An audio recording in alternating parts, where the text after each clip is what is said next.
Merci beaucoup. Thank you, Mark, and thank you also and to our welcome again to our hosts here, the Veterans Foundation. Your Royal Highness, Ambassador, colleagues from the Parliament of Canada, General Lawson, General Romer, members of the Canadian Armed Forces, General Middendorp, distinguished guests, ladies and gentlemen, students, and, of course, our distinguished veterans,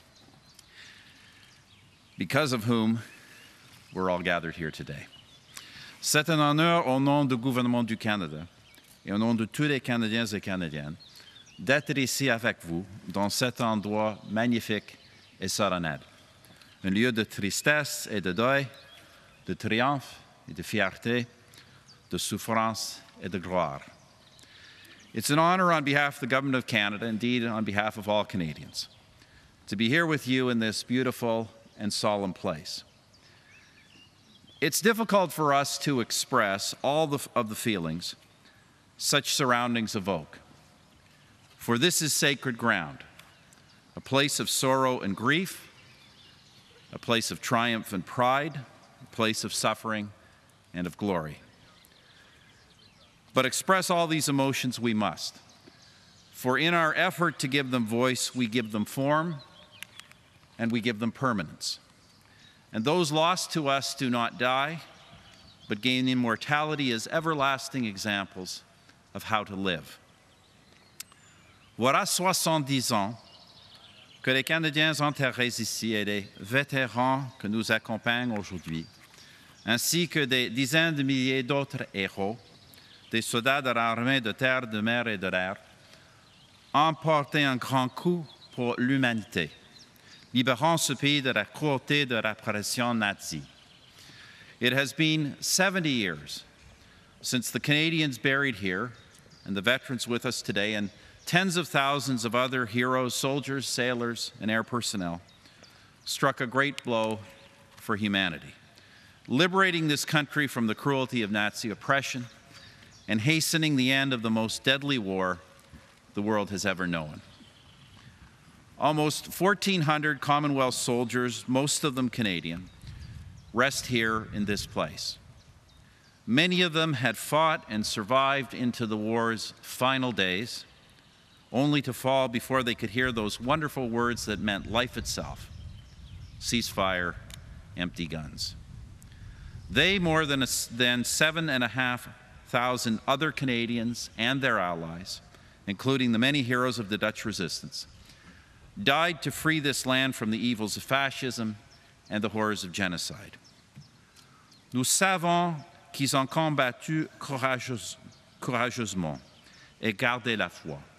Let it be said of them that they fought the good fight and that they kept the faith. But only the veterans with us today can really know the fear and desperation they must have sometimes felt, or the courage and resolve it took to press forward. But they did. Over sodden terrain that gave easy passage to neither man nor machine, with body and spirit exhausted from month after month of marching and fighting since the landings in Normandy and the campaigns in Italy, through a land of mines and barbed wire and constant, deadly machine gun fire from a vicious enemy with its back to the wall. And why? Pourquoi? Parce qu'ils comprenaient profondément qu'il y a sur terre certaines raisons pour lesquelles il vaut la peine de se battre, il vaut la peine de mourir. Because they knew, they understood deeply that there are some things on this earth worth fighting for, worth dying for. It was true then, it remains true today.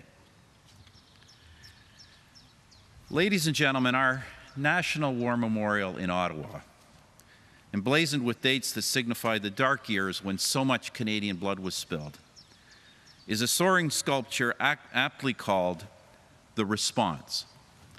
Apt because when tyranny threatens the free, when cruelty torments the innocent, when desperation overwhelms the human spirit, we choose to respond.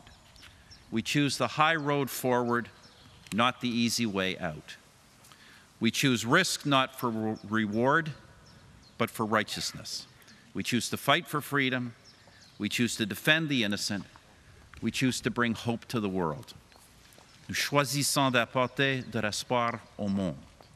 C'est ce que nous avons toujours fait. C'est ce que nous devons toujours faire.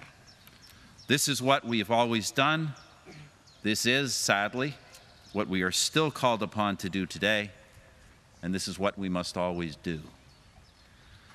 The heroes who liberated the Netherlands, like the men and women who serve our country today, understood that when there arises a great evil, a threat to all the things that define our existence as a free and just people, such enemies must be confronted, even if it means not just the risk of great sacrifice, but the expectation of such. Les grandes nations ne peuvent rester refermées sur elles-mêmes. Elles doivent sortir dans le monde et défendre ce qui leur est précieux. Great nations cannot look inward. They look out into the world and stand up for what is right and good. The headstones here are a stark reminder that doing the right thing comes at great cost, but to do nothing comes at a yet more terrible price. Aux gens des Pays-Bas qui est ici aujourd'hui, je dis, le feu de cette guerre a forgé l'une des plus grandes amitiés du monde.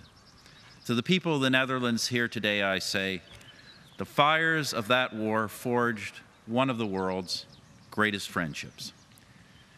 Canadians will always remember the princess whose birth among us was cause for such celebration amid the bleakest of days.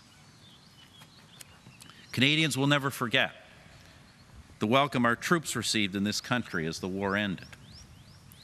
Canadians will never cease to marvel at how this starving and scarred land so quickly became the prosperous, progressive, and generous country we know today, a partner in so many things, including in Iraq. Notre amitié se manifeste dans le nombre de Canadiens pour qui ce pays est celui de leurs ancêtres. Our friendship is manifest in the number of Canadians who call this the land of their ancestors, many of whom make that claim, of course, because their parents, grandparents, or great-grandparents first met in those joyful early days of liberation and peace. And our friendship is visible every year at this time of the year, as our capital, including our war memorial, becomes awash with the color of hundreds of thousands of tulips, the legacy of gift from your royal family, and a reminder that peace and friendship, like hope, spring eternal. To the students here with us today, let me just say this. I know that when one is your age, it is easy to look at an older generation and to see simply people from another time. But I ask you to look at these veterans and to see instead people who were once young like you and who desired to enjoy all the good things the life of our country has to offer and who wanted no part of the terrible things happening elsewhere in the world. Mais aujourd'hui, nous regardons ces vétérans et nous voyons des héros qui nous ont donné le magnifique pays que nous avons aujourd'hui. Quel regard souhaitez-vous que les futures générations portent sur vous? Today, we look at these veterans and we see the heroes who gave us the great country we have today. How do you want future generations to look at you? Only you can provide that answer. In the meantime, il revient à ceux d'entre nous qui leur succédons de nous assurer que ce qu'ils ont vécu, leur exemple, ne s'étend pas avec le temps. It's up to us, those of us who follow, to make sure their story, their example, does not fade from memory, but instead illuminates our future. For our history is the light that guides us into that future, and if we forget it, we walk in shadows. To our veterans, I say this. We understand that the reason our soldiers fought and died here all those years ago is that a great evil arose, built its fortress, and attacked its neighbors, and no one acted to stop it until you did. Par votre courage ici, vos luttes et vos sacrifices, vous nous rappelez l'éternelle vérité, la liberté à un prix.